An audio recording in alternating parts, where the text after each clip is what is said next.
Some $2.7 billion per day. That's how much the US government will spend next year to prop up the military and the more than 800 bases it maintains in over 70 countries, all in the name of national security.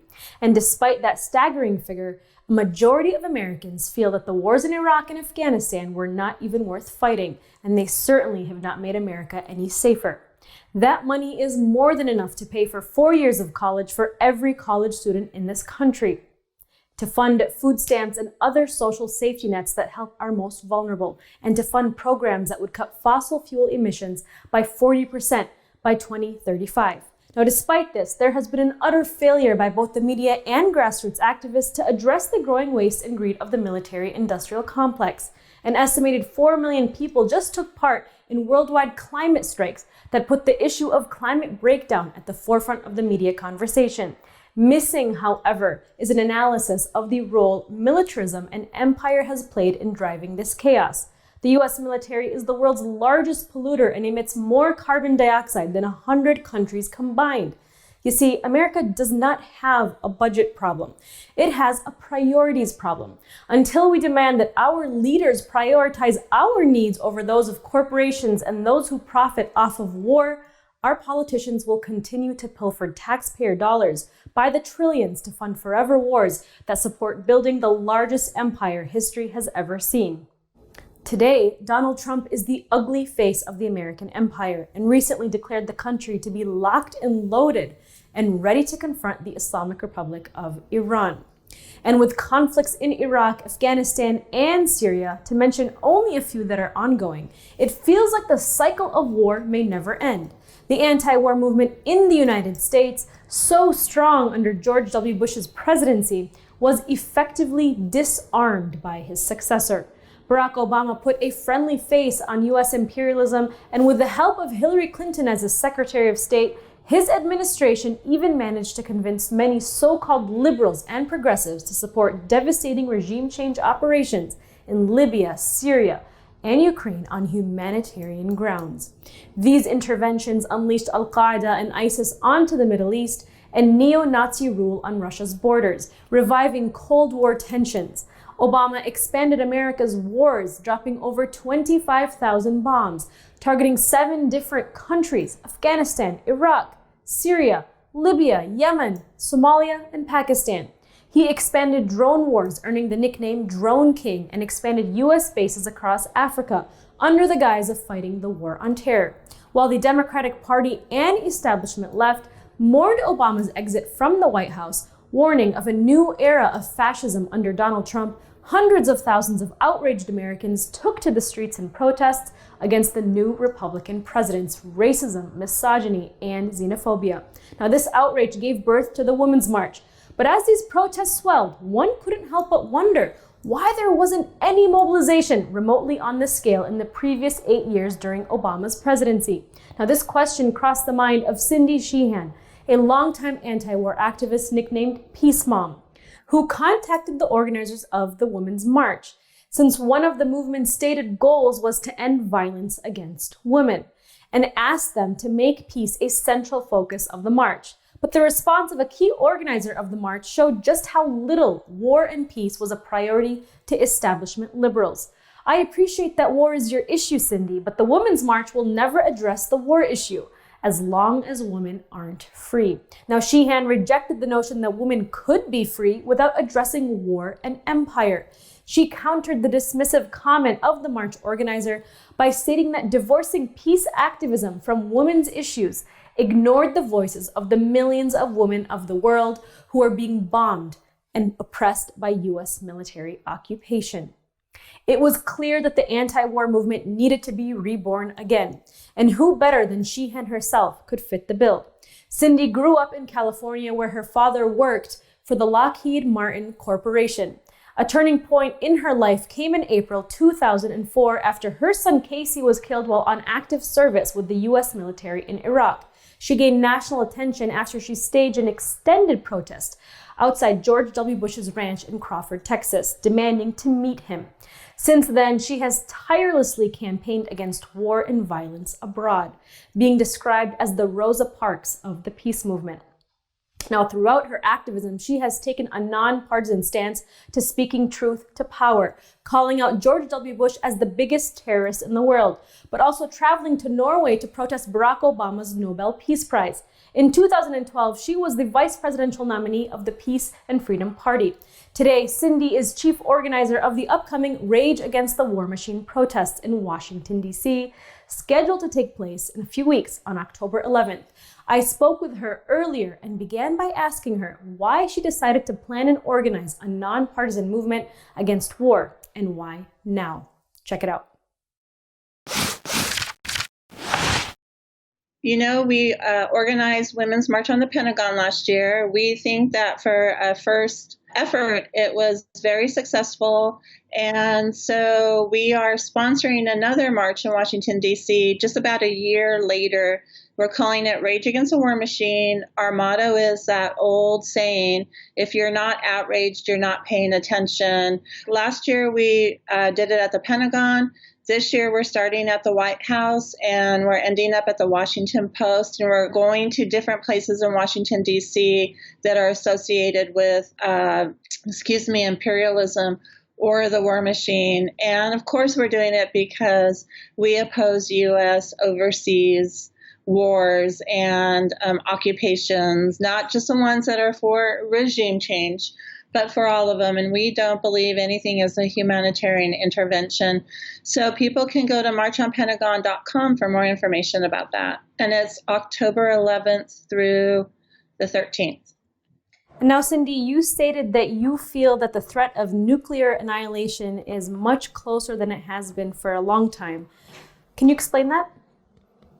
First of all, Trump, the president now, and that's why we're starting at the White House, he really has proven his war machine credentials, or commander-in-chief as he is called.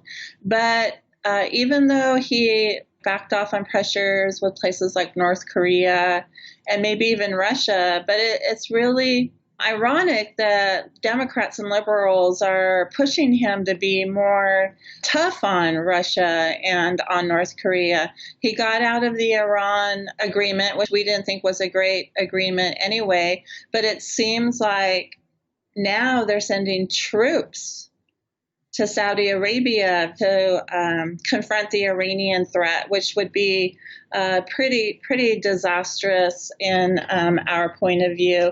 And it could lead to further tensions between nuclear powers who are, invested in that region also. Nobody talks about Israel's nuclear weapons. They have hundreds, and we're not supposed to even mention that. Iran doesn't even have one. And they're enriching uranium for energy, which, I don't agree with either. But and I think all nukes should be dismantled. But to pick on countries like North Korea and Iran, who have very few or little, but let vicious countries like Saudi Arabia destroy countries like Yemen, and of course, Israel's ongoing decades-long destruction of the Palestinian people. And they are a nuclear power, which we should all be worried about because they don't show very much restraint, Israel. And the United States, of course, doesn't either. And Cindy, throughout your political life, you have stressed nonpartisanship. You've argued that it matters little who's in the Oval Office in terms of foreign policy, saying that Democrats and Republicans are different wings of the same warbird. Why did you say that? Yeah, I absolutely stand by that 100%. I mean, I started protesting when Bush was president, of course, after my son was killed. But I knew that Obama was not going to be any better than Bush was. And he expanded Bush's 2 or 3 wars to 7 or 8 by the time he left office. He said he was good at killing people. The Democrats always vote for war funding. They vote to give George Bush authorization to use military force against Afghanistan, which is still the thing that the presidents are using. And they always rally around wedge issues and identity politics. But you'll see not any of the Democrats there's a few that are running that might be a little bit less belligerent than the normal Democrat, but they're still imperialists. And if you weren't convinced that the Democrats are just as bad, just look at when Bill Clinton was president. Look at when Barack Obama was president. Look at this Democrat House of Representatives we have now that's not doing anything to rein in the war machine. And given that the Democratic presidential race is in full swing, are there any candidates that you think could present a possible break from business as usual for militarism? You know, like I said, there are a few that aren't as belligerent as, say, a Biden or a Hillary Clinton or Barack Obama, but they aren't anti-imperialists. Even Tulsi Gabbard, who says she's against regime change wars, she's 100% in favor of the U.S. prosecuting this phony war on terror that has killed millions of people since 9/11. And all of them are very friendly with Israel in various degrees. You know, there's some who say, oh, the Palestinians deserve a state, but that's not good enough, of course. While Israel exists, there's threat to that region and threat to the world. So they're all really friendly with Israel, and Israel, Saudi Arabia, the United States. I call them the true trifecta of terror. And if the three of them exist as they exist today, the entire world is compromised. And can you explain to our viewers and listeners how the media plays into promoting war propaganda? Well, the corporate media is just a propaganda arm of the Pentagon, of U.S. imperialism and U.S. Capitalism, and really global imperialism. So one of our stops, in fact, our last stop in Rage Against the War Machine is the Washington Post, and we're hoping that you'll be able to come and speak when we go to the Washington Post, which is just really, like I said, a propaganda tool for the war machine. And Jeff Bezos, or Bezos, however you say his name, you know, Amazon even maintains the cloud for the CIA. So they all work together to keep this war machine well oiled while people in our own country are starving, homeless. They can't access education or health care. But, you know, people like Bezos can hoard $114 billion, not pay his workers what they deserve, and then spew the propaganda of the Pentagon. So I think all corporate media is, well, we know that it's owned by a handful of people that have the same agenda. Now, you were on record as very disappointed that the Women's March organizers didn't make peace a central plank of their platform. Why is war a key women's issue? Well, women around the world are being destroyed by war, period. We're in solidarity with women and other oppressed people around the world. And for the liberal Women's March to not address that issue is why we got into the Women's March on the Pentagon, because war is a women's issue, and it can't be ignored. If we want a healthy world, and if we want a sustainable future for our children and grandchildren, the U.S. War machine has to be stopped. Now, you described the Women's March on the Pentagon that you hosted last year as a movement, not a protest. Does that indicate that you want to build a sustained, ongoing resistance to war? And how does that work?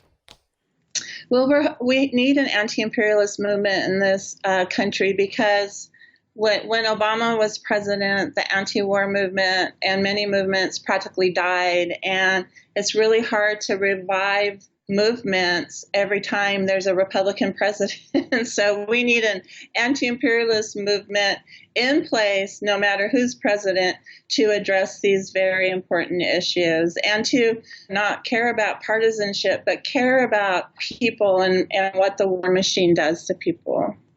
Cindy Sheehan, organizer of the Rage Against the War Machine this October 11th. Thank you so much for joining us today.